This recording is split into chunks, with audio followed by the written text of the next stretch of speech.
নমস্কার।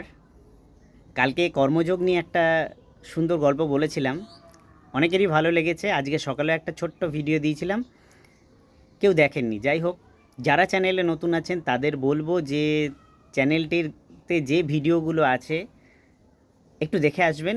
যে এই রকম বিভিন্ন গল্প আমি কিন্তু আপনাদের পৌরাণিক গল্প বলেছি। আজকে যে গল্পটা আপনাদের সামনে বলতে যাচ্ছি, তার আগে বলে দিই যে আজকে আত্মা সম্পর্কে অর্থাৎ আত্মজ্ঞান লাভের একটা গল্প আমি আপনাদের সামনে শেয়ার করব।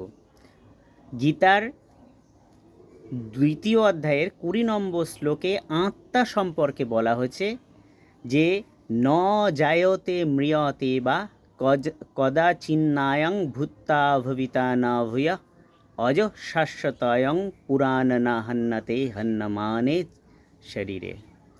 অর্থাৎ আমাদের এই আত্মা হলো ন জায়তে ম্রিয়তে বা জন্মায় না এবং মরেও না, ভবিষ্যতে ছিল না, হবে না এমনও নয়। এই আত্মা হলো কি অজেয়, অমর, অক্ষয়, সনাতন, শাশ্বত, যার কোনো মৃত্যু নেই। এটা এক শরীর থেকে আরেক শরীরে যায়। বাকি শ্লোকগুলো নিয়ে না হয় পরে আপনাদের সামনে আলোচনা করব, যে আত্মা সম্পর্কে যে সমস্ত শ্লোক বলা আছে। আপনার চ্যানেলের সঙ্গে থাকবেন। এবার আমি একটা গল্প আপনাদের সামনে শেয়ার করছি এই আত্মজ্ঞান নিয়ে। একজন গুরুদেবের কাছে তার শিষ্য গেছে, গিয়ে বলছেন, গুরুদেব জানেন তো, সারা রাত আমি ঘুমোতে পারি না, শুধু মৃত্যু ভয় আমাকে তাড়া করে। আমি শুধু ভাবি আমি মনে হয় আর বাঁচব না। এই মৃত্যু ভয় আমাকে বারবার যন্ত্রণা দেয় এবং আমি যখনই ঘুমোতে যাই তখন মনে হয় আমি যেন এই এক্ষুনি মারা যাব। গুরুদেব তখন বললেন, বেশ, তুমি তাহলে একটা কাজ করো, চলো আমার সাথে পাশের ঘরে চলো।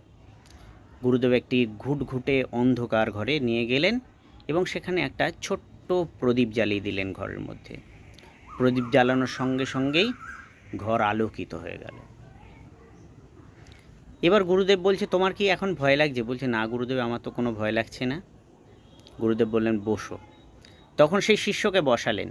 বসানোর পরে তার গুরুদেব আঙুল নিয়ে ওই প্রদীপের চারিদিকে ঘোরাতে আরম্ভ করলেন বিভিন্নভাবে। এবার যখনই তার এই আঙুলগুলো ঘোরালেন তখন দেখা গেল দেয়ালের মধ্যে বিভিন্ন রকমের মানে ভয়ের চিত্র ফুটে উঠছে, অর্থাৎ ছায়াগুলো পড়ে কখনো বিভিন্ন আকার আকৃতি এই সমস্ত ফুটে উঠছে। তখন শিষ্যকে বললেন যে, এবার তোমার কেমন লাগছে? বলছে, গুরুদেব, যখন আমি এই ভয়ঙ্কর ভয়ঙ্কর ছায়াগুলো দেখছি তখন কিন্তু আমার একটু ভয় লাগছে। তখন গুরুদেব বললেন, হাতটা সরিয়ে নিলেন। সরিয়ে নেওয়ার পরে প্রদীপের কাছ থেকে বললেন, দেখো, এই যে প্রদীপের শিখা, এই প্রদীপের শিখাটা হলো আত্মা। আমাদের প্রত্যেকের মধ্যেই একটা করে প্রদীপের শিখা আছে, যার কোনো জন্ম, মৃত্যু, জরা, ব্যাধি কিচ্ছু নেই। সে অজেয়, অমর, অক্ষয়, শাশ্বত, চিরন্তন।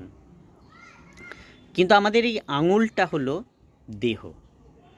যখন আমি এই আঙুলটা নড়াচড়া করাচ্ছি, অর্থাৎ নাড়াচাড়া করছি তখনই বিভিন্ন রকম মৃত্যু, জরা, ব্যাধি, দুঃখ, শোক, তাপ এইসব কিন্তু আমাদের মধ্যে ফুটে উঠছে এবং আমরা সেই আত্মার কথা ভুলে গিয়ে আমরা শরীরকেই মনোনিবেশ করছি, অর্থাৎ শরীরকেই আমরা আত্মা ভেবে নিচ্ছি।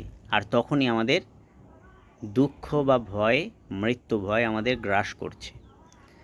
তাই আমরা কখনো এই আঙুলের মতো দেহকে যদি আমরা আত্মা ভেবে ভুল করি তাহলে কিন্তু আমাদের বিপদের শুরু হয় বা ভয়ের শুরু হয়। তা আমাদের মধ্যে যে আত্মা আছে এই প্রদীপের শিখার মতো, সেটাকেই তুমি ভাবো। কারণ আমাদের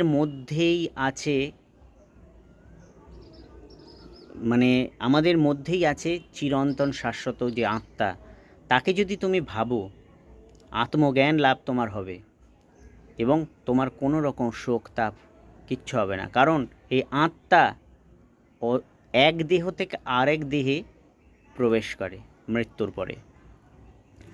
আমাদের দেহটা হলো সেই রকম জামার মতো। জামা যেরকম জীর্ণ হলে আমরা ফেলে দিই, সেরকম আত্মার কী করে, দেহটাকে ফেলে দিয়ে নতুন দেহের মধ্যে প্রবেশ করে। সেই শ্লোক নিয়ে না হয় আরেক দিন বলবো আপনাদের সামনে, সেই শ্লোকগুলোও ব্যাখ্যা করব। তো ভিডিওগুলো কেমন লাগছে অবশ্যই কিন্তু বলবেন। আমার কোনো রকম সেট আপ নেই, আমি ছাদে বসে সামনে মোবাইলটা নিয়ে একটু আপনাদের সামনে গল্প করার মতো করে ভিডিওগুলো করছি। তো কেমন লাগছে অবশ্যই কিন্তু জানাবেন। সকলে ভালো থাকবেন এবং সুস্থ থাকবেন। কাল আবার একটা নতুন গল্প নিয়ে হাজির হব।